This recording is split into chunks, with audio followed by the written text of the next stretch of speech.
la mayor parte de las películas que se han filmado tienen por detrás una historia estoy hablando del gran western, estoy hablando de Fort Apache, estoy hablando de John Ford, estoy hablando de las grandes películas. Les cuentan ustedes la historia de un avance épico desde San Luis, Missouri, en el que parece que el hombre blanco protestante se va tropezando con otros hombres indios, y esos indios nunca parecían haber tenido conocimiento previo de la existencia del hombre blanco. Eso es falso de toda falsedad. Agárrense la lista de los 20 westerns con más prestigio en la historia de los Estados Unidos. Y estudien el enfrentamiento entre el hombre blanco y el hombre indio que ahí se cuenta. Fort Apache, por ejemplo, de John Ford. John Ford tiene varias muy buenas. Pero nunca nos enteramos que esos indios hablaban español. ¿Vale? Que Jerónimo hablaba español, que estaba bautizado. Sus padres también lo estaban. 2 generaciones llevaban los apaches chiricahuas ya, sedentarizados prácticamente. Y nunca tuvieron un sí y un no con la administración imperial española. Parece que los chiricahuas se sedentarizan de una manera relativamente suave, y hasta el año 48, en que tiene lugar el primer levantamiento con el virreinato ya independizado contra el gobernador, los apaches se habían sentido razonablemente bien y cómodos en el amparo de las leyes de Indias con los que gobernaban su existencia, ¿no? O sea que la mayor parte del western oculta una realidad, y es que los indios que luchan contra el hombre blanco protestante habían tenido una relación previa razonablemente fluida con el blanco católico previo que hablaba español. Eso no se lo cuenta el western, pero se lo cuento yo. Y tiene una reconstrucción muy interesante si ustedes se cogen las películas y se vuelven a recontar la historia que no les han contado, ¿vale? Porque Jerónimo ya no es Jerónimo si Jerónimo de pronto habla español y es católico, ese es Antigua. Ya es otro Jerónimo completamente diferente. El otro hecho de puro perogrullo que salta a la vista es que los indios van siempre montados a caballo, ¿no? Uno se imagina a un indio y ¿qué es lo que ve? Pues un tío con plumas en un caballo, ¿no? Bueno, pues el con plumas con un caballo no se ha montado en el caballo porque el caballo cayó del cielo, sino porque llevaba un largo tiempo de trato constante con gentes que encima de un caballo se pasaron la vida y que cuando cruzaron el charco no concibieron otra forma más que llevarse caballos para allá. Oñate, por ejemplo, con sus caballos hacia el norte y sus cuarentenas de caballos y de burros y de ovejas merinas, llevando ganado, llevando transporte e introduciendo el caballo. El caballo que luego se va a encontrar el blanco protestante. Pero a los indios los habían subido a los caballos antes los españoles. Y esto tampoco se lo van a contar a ustedes, pero conviene que se fijen en ello, porque la mayor parte de esta historia perversa, que es la leyenda negra en realidad, no es más que un puro negar la evidencia de cosas que uno solo tiene que fijarse en ellas para poderlas ver. Solo mirar y dejarse anegar por la realidad. Y lo demás viene solo.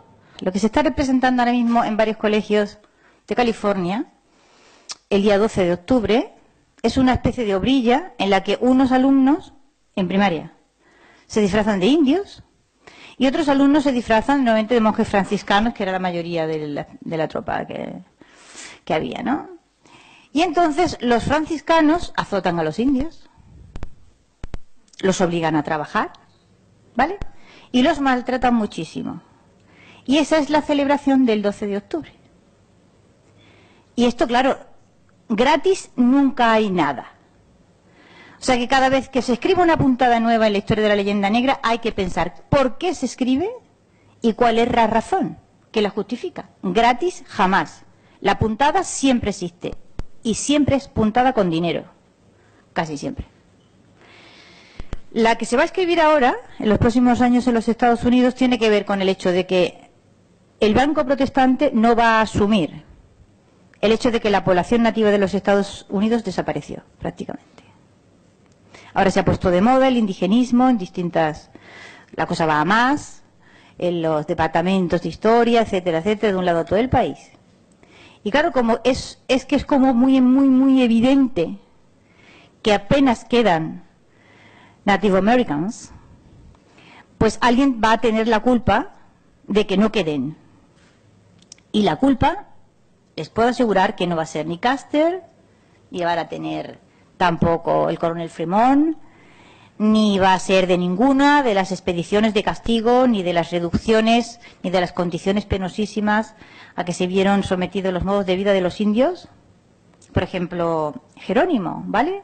El gran levantamiento de Jerónimo y de los chiricahuas se debió simplemente... El primero fue, ya le dije, el año 48 contra el gobernador del territorio, el gobernador ya mexicano, ¿no? Cuando las leyes de Indias con las que se habían gobernado dejaron de ampararles. Pero el gran levantamiento fue después, cuando tras el Tratado de Guadalupe Hidalgo, México pierde la mitad del territorio, 52%, y los chiricahuas quedan en el territorio norteamericano. Y al minuto 1 de haber absorbido ese territorio que había sido mexicano, los chiricahuas pierden su territorio. Y se les comunica que tienen que irse a vivir a otro sitio, porque aquello ya no va a ser su tierra nunca más. Y entonces cuando se produce el gran levantamiento de las guerras apaches, que se llama, ¿no?, que acabó con la práctica extinción de todas las tribus. Jerónimo terminó su vida en una carreta al lado de un chimpancé, enseñado por las ferias, como el gran monstruo a quien el blanco protestante ha conseguido reducir a su verdadera condición. Y esto es lo último que cuento. La razón por la que esto está comenzando ahora en Estados Unidos una nueva página de reescritura de ese mito que tiene un propósito muy claro. Y ese propósito es que alguien va a tener la culpa de la desaparición de los nativos en el territorio de los Estados Unidos de América, y ese alguien no va a ser blanco protestante. Eso se lo puedo asegurar. O sea, vamos a cargar con más muertos de los que ya teníamos.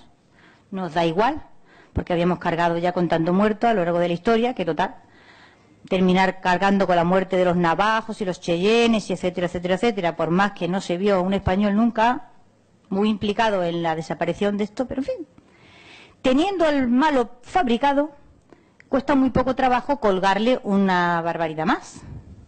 Y esto es el proceso que está ahora en marcha, lo vamos a ver desarrollándose. O sea, ustedes van a ir viendo cómo van a ir desapareciendo los Columbus Day y van a ir cayendo las cabezas de los Cristóbal Colón.